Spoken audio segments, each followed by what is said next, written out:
I always thought our life was simple in a good way. I've worked long hours, Mira worked from home, and every month we moved a little closer to the dream.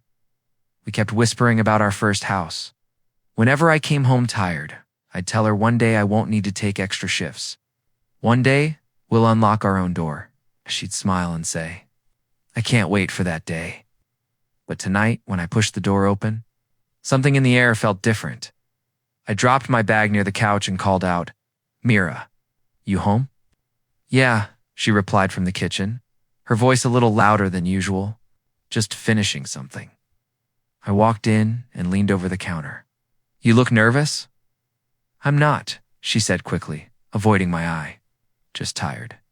Same, I sighed. But good tired? We're getting close to the finish line. Only a few more months and we'll hit 80. Mira pressed her lips together. Right. I didn't think much of it. I was too focused on the bank notification on my phone. My salary had just dropped in. I smiled and said, let me transfer it right now. I want to see that number go up. She froze for a second. You don't have to check it tonight. What? Why not? No reason, just leave it till tomorrow. Weird. You never care when I check it. Oh. Ethan, just rest. Please.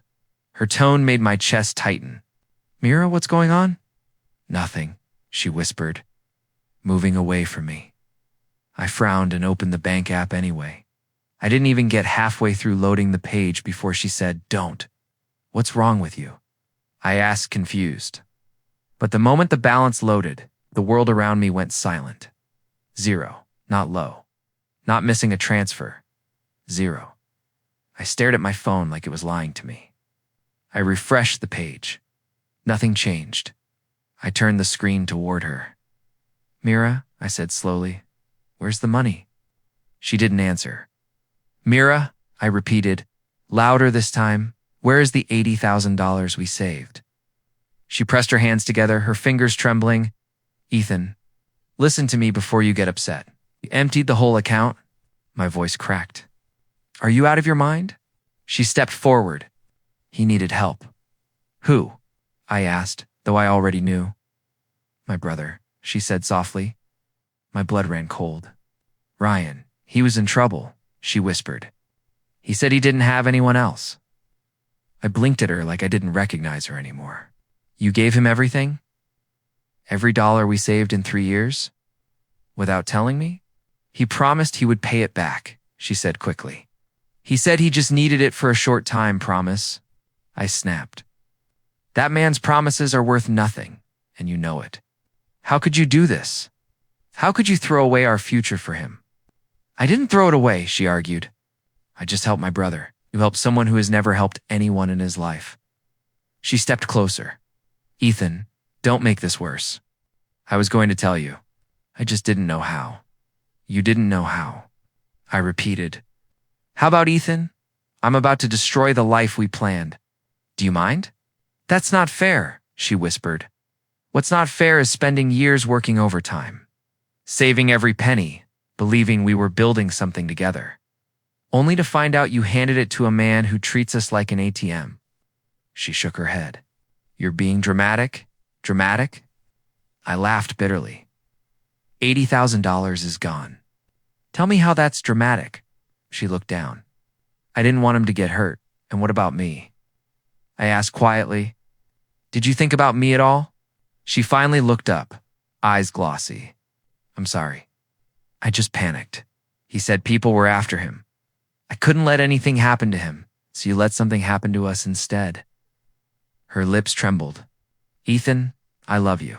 You know I do. Do you? I whispered. Because right now it feels like you love him more than you love our future. She covered her face with her hands. Please don't say that.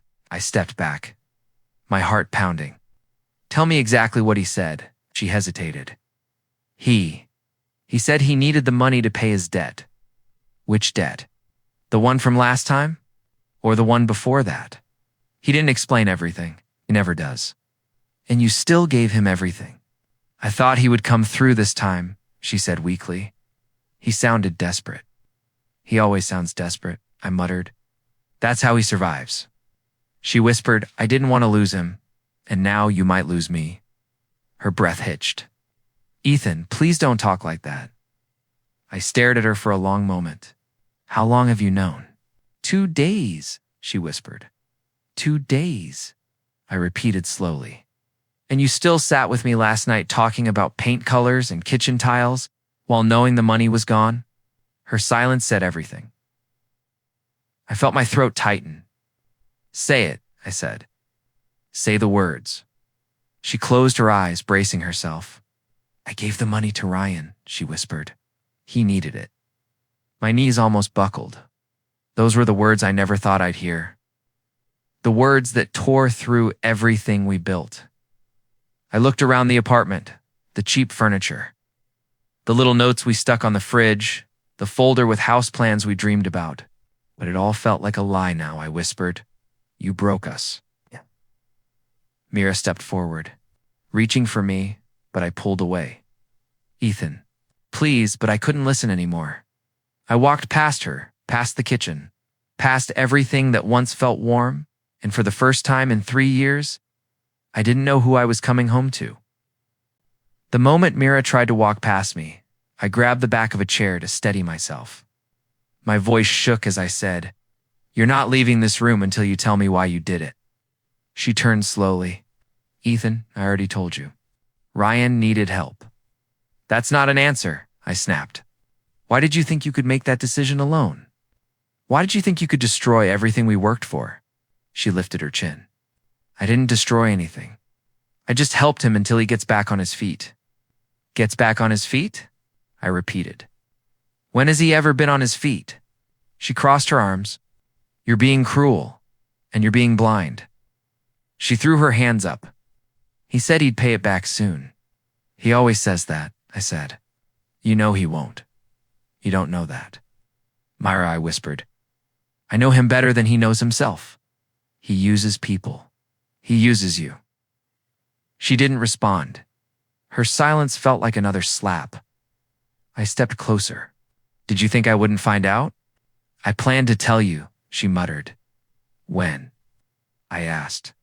When we were signing the house contract and the bank laughed at us. She flinched but didn't apologize. Before I could speak again, someone knocked on the door. Mira wiped her face quickly. That's probably Nina.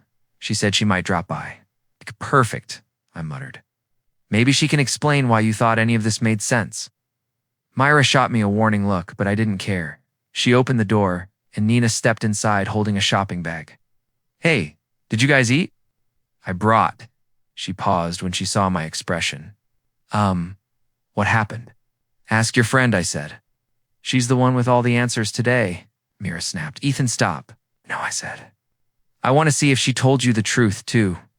Go on, Mira. Tell her. Nina looked between us. Mira, what truth?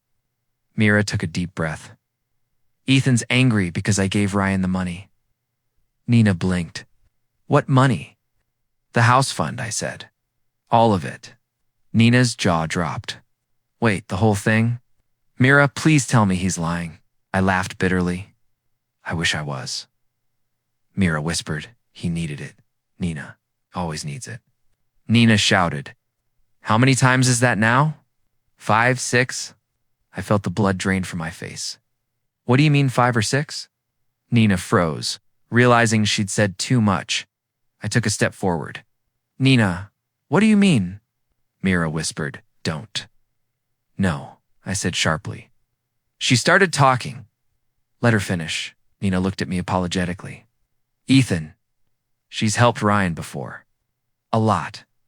Little amounts. A few thousand here and there. She said you knew. I didn't know anything, I said, my voice hollow. Not one time. Nina turned to Myra. You told me he agreed? Mira's face crumpled. I didn't want her judging me. Stared at her. So instead, you lied to both of us. Mira covered her face. I made mistakes, all right? That's one word for it. Before she could respond, her phone rang on the table.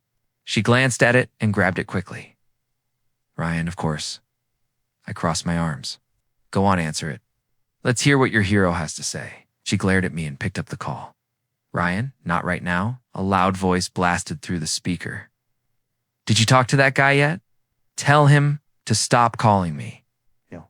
I stepped forward. Put it on speaker. Mira hesitated. Put it on speaker, I repeated. She did.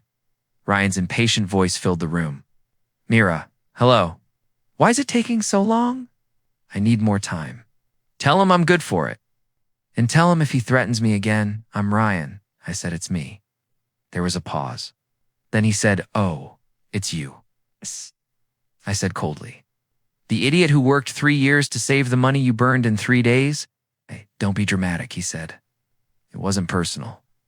It was my money. It was Myra's too, he replied. She can do what she wants.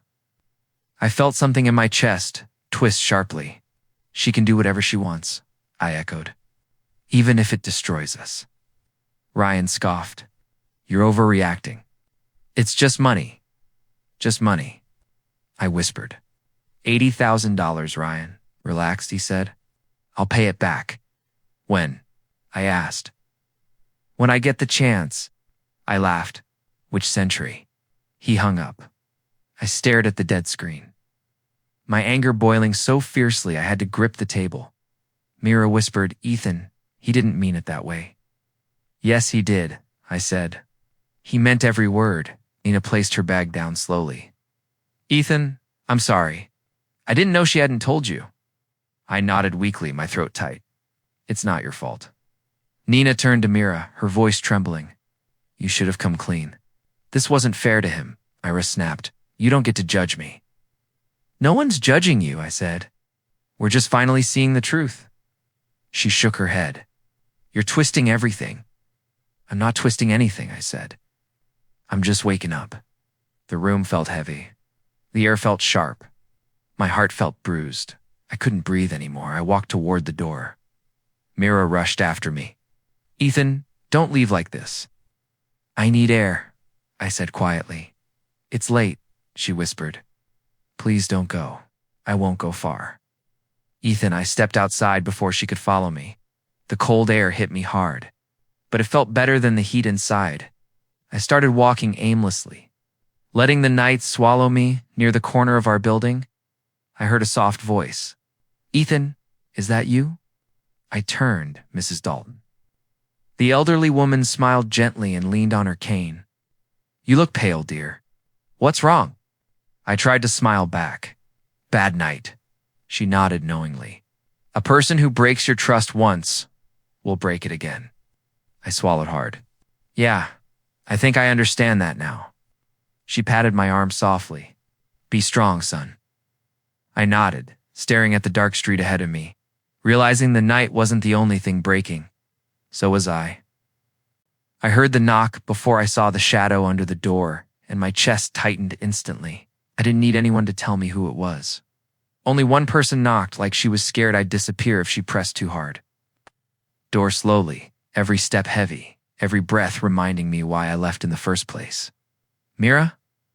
I opened the door just enough to see her face. Her eyes were swollen, mascara streaked, lips trembling like she'd been rehearsing an apology that wouldn't come out right, please. Please don't shut the door, she whispered. I didn't say I would, I replied. Though my fingers were already tense on the handle, she stepped inside without waiting for permission. I've been looking for you everywhere. You left without a word, without telling me anything. Do you know what that did to me? I stared at her. Do you know what you did to me? She flinched like I'd slapped her. I know I messed up. I know I betrayed you. Ryan, don't say his name, I snapped. Her shoulders collapsed. He ran away. I blinked. What? He took the money, disappeared, blocked my number. I went to his apartment, and everything was gone. I've been talking to Jared, and he said Ryan owes people even more now, that he's not coming back. So now the truth matters. I asked. She wiped at her eyes. It was stupid. I was blind. I believed him because he's my brother. I thought I was helping him. I thought you'd understand if I explained. You didn't explain, I said. You hid it, you told Nina. I agreed. You told everyone I approved the $80K transfer, like I'm some idiot who hands out house money to gamblers. She shook her head violently. I know, I panicked. I didn't know how to tell anyone the truth. You didn't know how to tell the truth? Or you didn't want people to know you'd betrayed me? Her silence answered everything. I sat down on the edge of the bed and she stayed standing, like she wasn't sure she deserved to sit near me.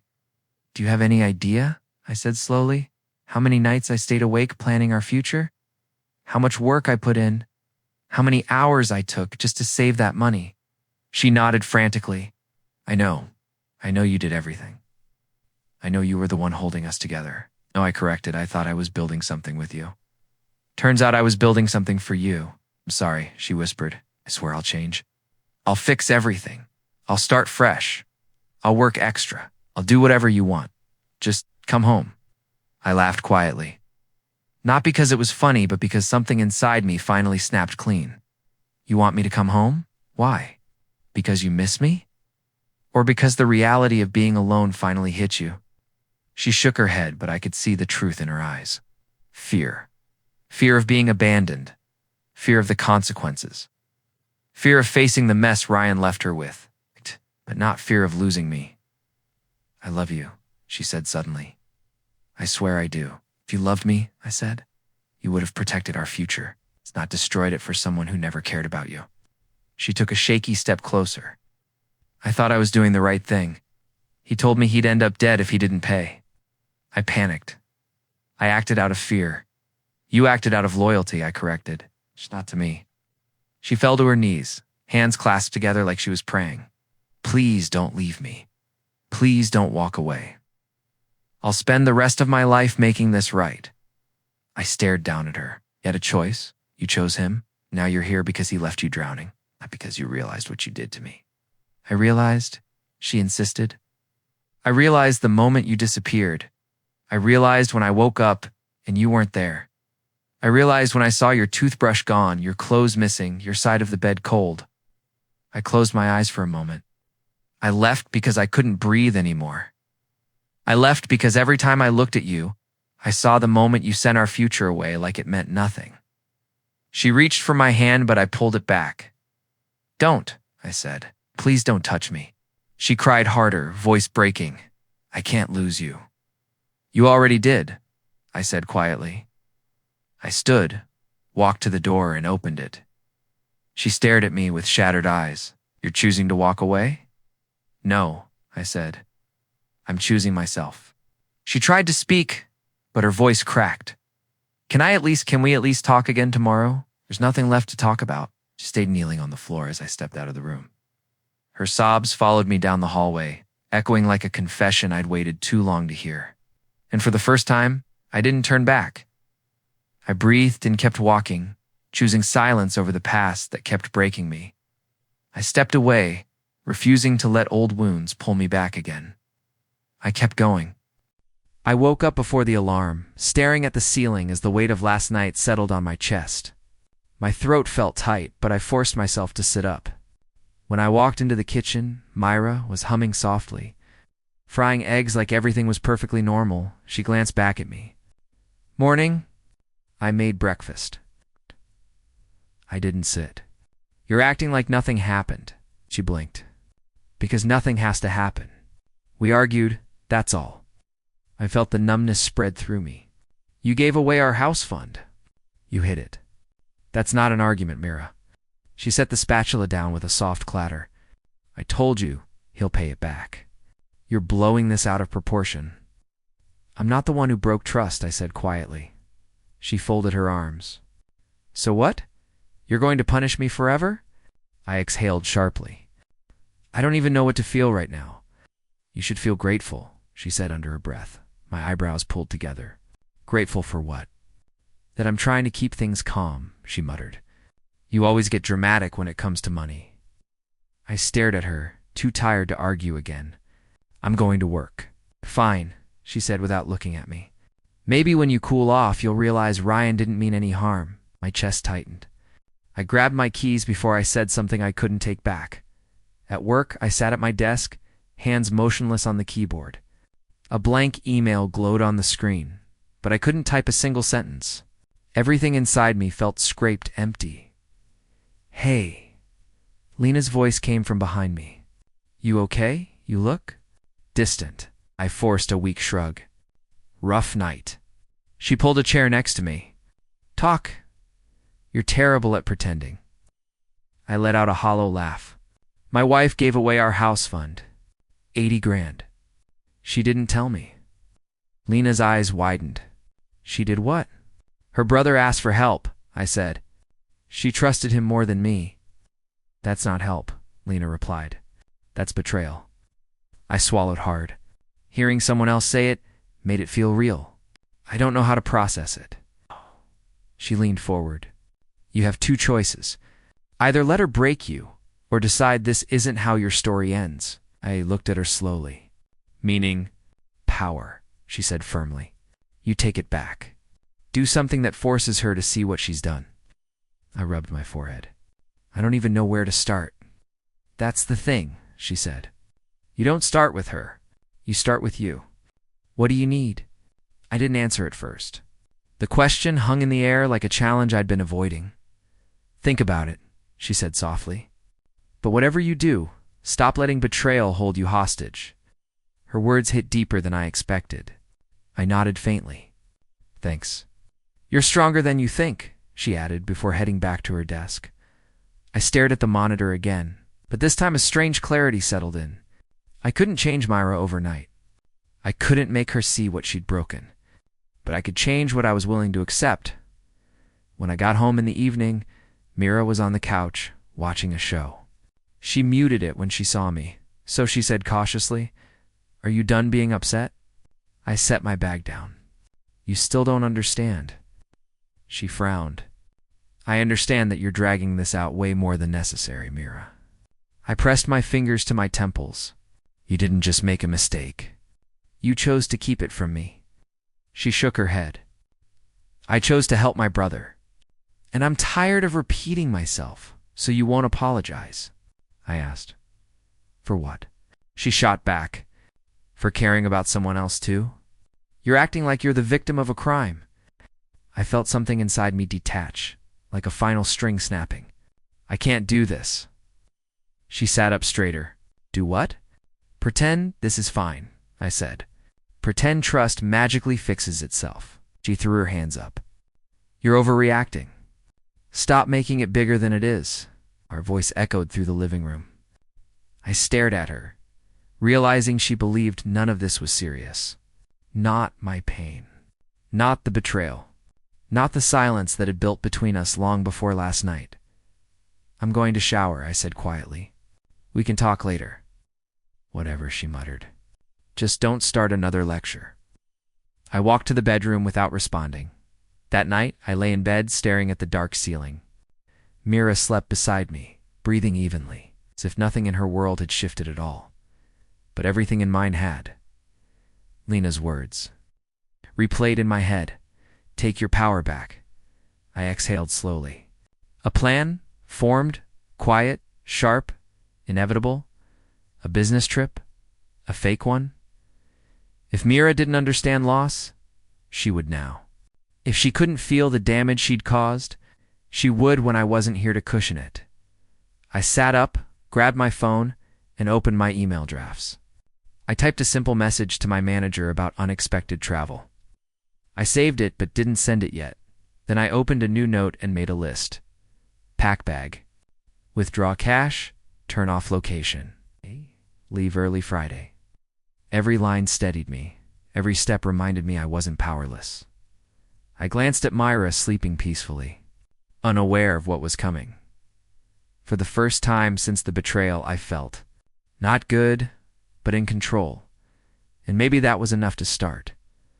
I placed my empty suitcase on the bed and stared at it, like it was some kind of final door I didn't want to open. My hands shook as I unzipped it. Just pack, I whispered to myself. Just breathe. But every shirt I folded felt like a goodbye I wasn't ready for. My chest tightened. But I kept going because stopping meant facing the wreckage of what my life had become. I need the cancellation option, I muttered as I opened my laptop. Booking a fake ticket felt surreal. I clicked through the pages until I found one with free cancellation. My fingers trembled when I typed in my name. 3 days away, I whispered. 3 days to disappear. When the confirmation email popped up, I stared at it, swallowing the fear rising in my throat. Mira walked into the room just as I closed the laptop. "You're still packing?" she asked, sounding annoyed rather than concerned. "I told you," I said quietly. "Work trip." She crossed her arms. "Just don't embarrass me in front of my family. They already think you're too sensitive about money." I froze. "That's what you care about?" "I care about people not thinking we're unstable," she said flatly. "So act normal, okay?" I nodded slowly. "I'll do my best." "Good," she said before walking out again, not noticing the way my voice cracked. After she left, sat on the edge of the bed, pressing my palms together to stop them from shaking. Every instinct inside me screamed that I was stepping into something I couldn't undo. "You're doing this for your sanity," I whispered. "You're not running. You're choosing peace." I zipped the suitcase, grabbed my backpack, and walked into the living room. Mira was scrolling on her phone. "I'm heading out," I said softly. She barely looked up. "Fine. Text me when you land." I stood there for a second longer, hoping she'd look at me. But she didn't. She just waved a hand, "Dismith." My throat burned. "Take care," I said. Yeah, she murmured. I opened the door. The cold air from the hallway hit me like a warning. When the door closed behind me, something inside me cracked. I walked down the stairs slowly, each step feeling heavier than the last. By the time I reached the ground floor, my heartbeat was pounding so hard I had to stop at the entrance. "This is it," I whispered. I stepped outside, and the sky looked dull, like it understood what I was doing. The moment the building door shut behind me, a tightness wrapped around my chest. I turned to look at the apartment one last time. The windows stared back at me blankly, offering no answers, no comfort, no reason to stay. I pulled out my phone and called Arav. He picked up on the second ring. "Bye, everything okay?" "No," I said, my voice dry. "I need a place to stay. Just for a few days. I can't be home right now." "Say no more," he replied. "Come over. I'll text you the gate code." Relief washed through me so fast my knees almost buckled. "Thank you," I said. "Really? Always," he replied before hanging up. I stared at my phone for a moment. My location was still on. My notifications were still active. My tie to Mira still intact. I knew what I had to do. With a deep breath, I held down the power button until the screen went black. Silence for the first time in years. Absolute silence. I lowered the phone into my pocket and gripped the handle of my suitcase. "This is the start," I whispered. "The start of whatever comes next." Then I walked toward the street corner, my steps slow but sure. Each block I crossed felt like shedding another layer of the pain Mira had left in me. When I reached the intersection, I stopped and looked back. The building was still there, unchanged, unmoved, uncaring, but I wasn't the same. I kept walking even after the street turned, to a quiet stretch lined with dull streetlights. My mind raced with things I wanted to say, words that would never reach her. Why wasn't I enough? I asked the empty night. The air didn't answer, but it eased the tightness in my chest. I thought about all the extra shifts, the dreams I held, because I believed we were building a life together. Now it felt like I had been the only one trying. "Maybe leaving is the only thing I have left," I whispered. I kept moving forward without looking back again. I dropped my bag on Arav's couch and exhaled slowly. "I can't believe I'm actually here," I muttered, rubbing my face. Arav shut the door behind me. "You look like hell. I feel worse." I sat down and leaned forward. I didn't think leaving would shake me this much. He stepped into the kitchen. "You want tea, water, or something stronger?" "Tea," I said. "If I start drinking now, I won't stop." He placed the kettle on. "So you just walked out?" "Yeah," I swallowed hard. I told Mira I had a work trip and she barely even looked at me. She just said, "Don't embarrass me with your behavior." That was it, that woman. Araf shook his head. "You did the right thing." "I don't know," I whispered. "I feel free, but also like I'm floating with no ground beneath me." Before he could respond, my phone buzzed on the table again, and again, and again. Arav raised a brow. Mira. Yeah. I stared at the screen lighting up. She's been calling non-stop since I left the building. Answer. No. I pushed the phone away. Not today. The buzzing stopped for a moment only to be replaced by a voicemail. Notification, then another, then another. Arav whistled softly. She's losing it. She can lose it. I crossed my arms tightly. She never cared when I was losing myself. When the kettle clicked, Arav poured water into 2 mugs and sat beside me. You look like you're shaking. I haven't stopped since morning. I took the cup, warming my hands. Walking away from my home, even if it stopped feeling like a home a long time ago. It still hurt. Leaving always hurts, he said. Even when it's the right choice. My phone buzzed again. This time, it was a voice message. I played it on low volume. Mira's voice cracked through the speaker. Where are you?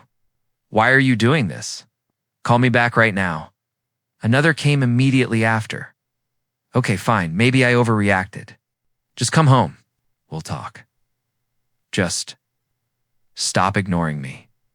The next voicemail turned sharp. Do you think disappearing makes you a man? Grow up and then another, please. I'm scared. Call me, please. I switched off the phone entirely. Arav let out a slow breath. She's spiraling. She didn't spiral when she handed our savings to her brother, I said quietly. But the moment I stopped talking, suddenly she feels something. Silence exposes people, he replied. You're finally giving her space to hear herself. I leaned back, staring at the ceiling. I didn't disappear to punish her, no, he said, but she'll feel punished anyway. For the next 2 days, Arav let me crash in his guest room. I ate when he told me to, slept when exhaustion dragged me under, and ignored everything else. My phone stayed off in a drawer. On the 3rd morning, I heard a knock on my door. Hey, Arav called. Your neighbor texted me. Sat up straight. My neighbor? Yeah, Mrs. Hale. She says Mira's been knocking on other doors asking about you. Blinked. Seriously? That's not all. He walked in and sat at the edge of the bed. She reported you missing. My heart thudded. She what? She contacted some detective. Harris, I think. Your neighbor said they were asking when you were last seen. I rubbed my face. God, she's making this bigger than it is. She's panicking, Arav said. You've never gone silent on her. Not once, well, she never gave me a reason to. I sighed. Every fight, every argument, every insult, she always knew I'd stay, and now she doesn't. The silence between us stretched, later that afternoon. When I finally stepped outside for air, the sun shimmered. I sat on the curb, elbows on my knees, grounding myself in the quiet. Arav joined me. There's more news, he said. I looked at him warily. What now? Your landlord, Mr. Kent, he said. He's refusing to return your deposit.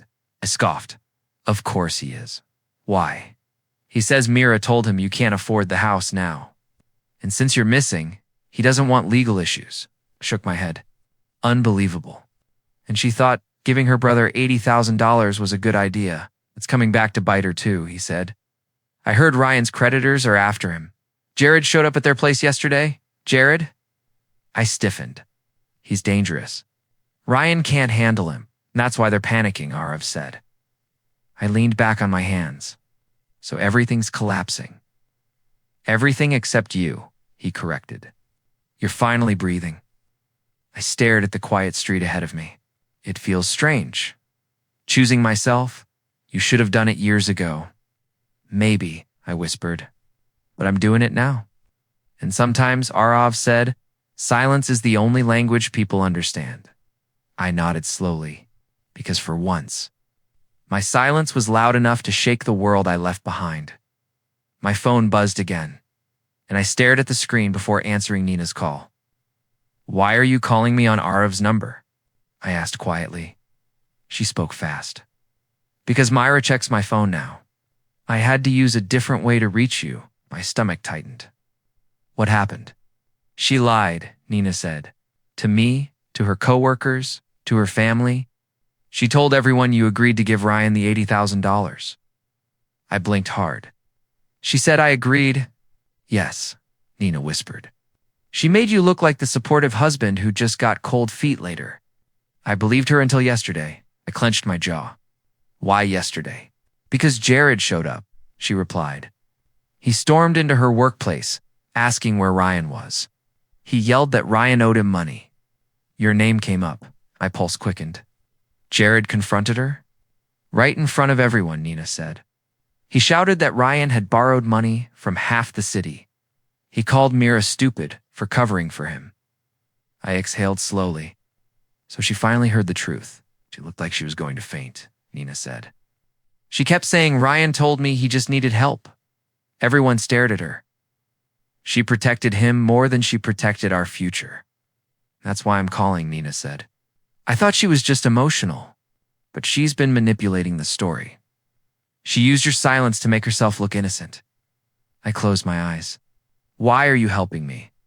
Because I hate liars, she said. And because seeing her world collapse is painful, even if she deserves it.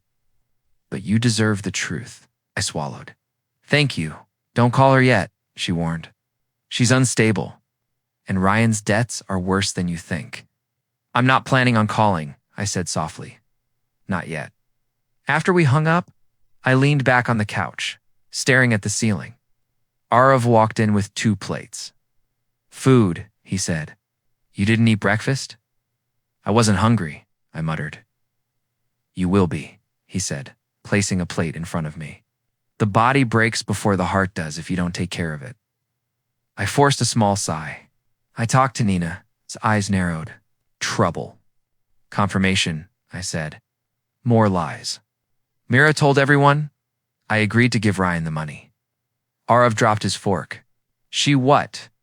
Yeah, I stabbed a piece of food, though my hand shook. She said I supported it. She made me look like the bad guy who changed his mind. Arav leaned forward. She didn't just betray you. She rewrote the story, I know. My voice cracked. It wasn't carelessness. It was manipulation.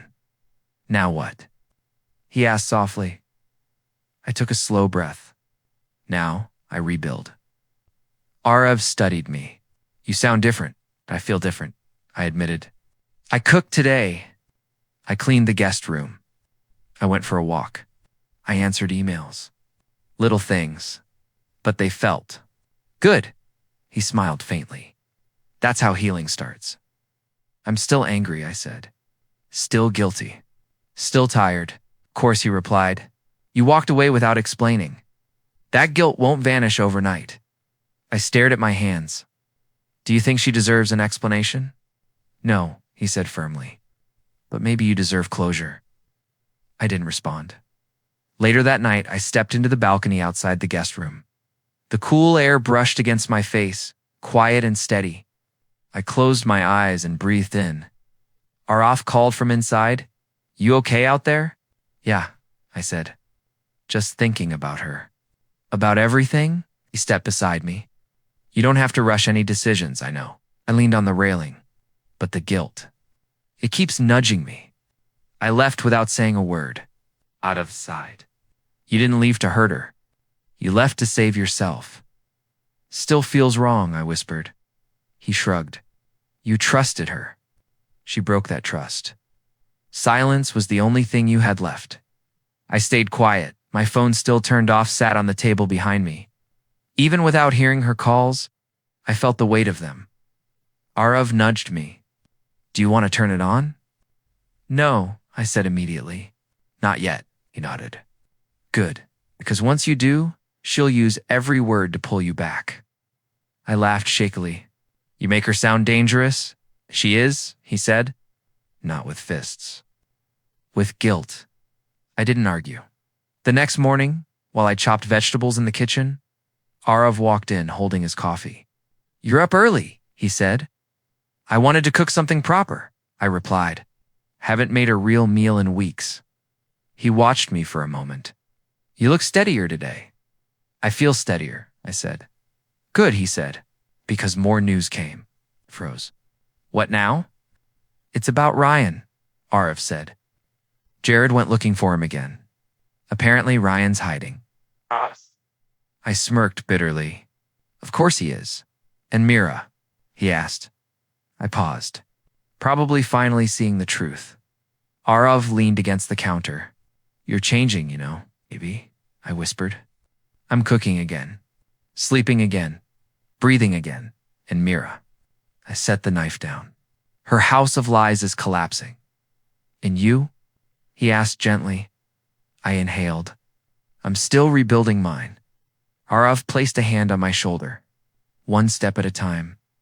I nodded, even if guilt still sat heavy in my chest. I finally felt strong enough to carry it. I sat alone in Arav's living room, staring at the quiet walls and letting my thoughts drift back to the beginning. I remembered the first day I met Myra, the way she laughed, the way she asked me if I believed people met for a reason. I remembered how certain I felt that she was the one. But now, sitting in silence, I finally saw the truth behind all of it. I whispered to myself, how did we get here? I gave everything, I murmured.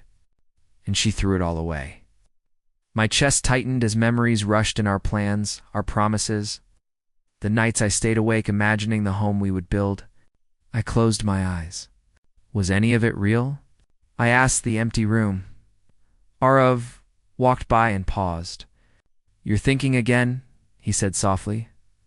I can't stop, I replied. It's like every memory hurts. He sat beside me. Then talk. I trusted her, I said, and she chose Ryan every time. Even now, her tears weren't about losing me. They were about losing security. Arav nodded. So what do you want? I don't know, I whispered. But I know I can't go back. That truth settled in my bones. I felt it more clearly than anything. The silence around me didn't suffocate anymore. It felt like space I never had with her. My phone buzzed on the table. Her name flashed on the screen again. I picked it up, stared at it, then answered. Please, she said instantly. Please just listen. I've listened enough, I said. I can change, she cried. I swear I will. Don't give up on us. There is no us, I replied. She gasped. Don't say that, please. We can fix this. I'll go to therapy. I'll stop talking to Ryan. You should have done that before everything fell apart. She went quiet. Then she whispered, Can you forgive me? I can, I said. But forgiveness doesn't mean returning. She sobbed. I love you. You love the idea of me, I replied.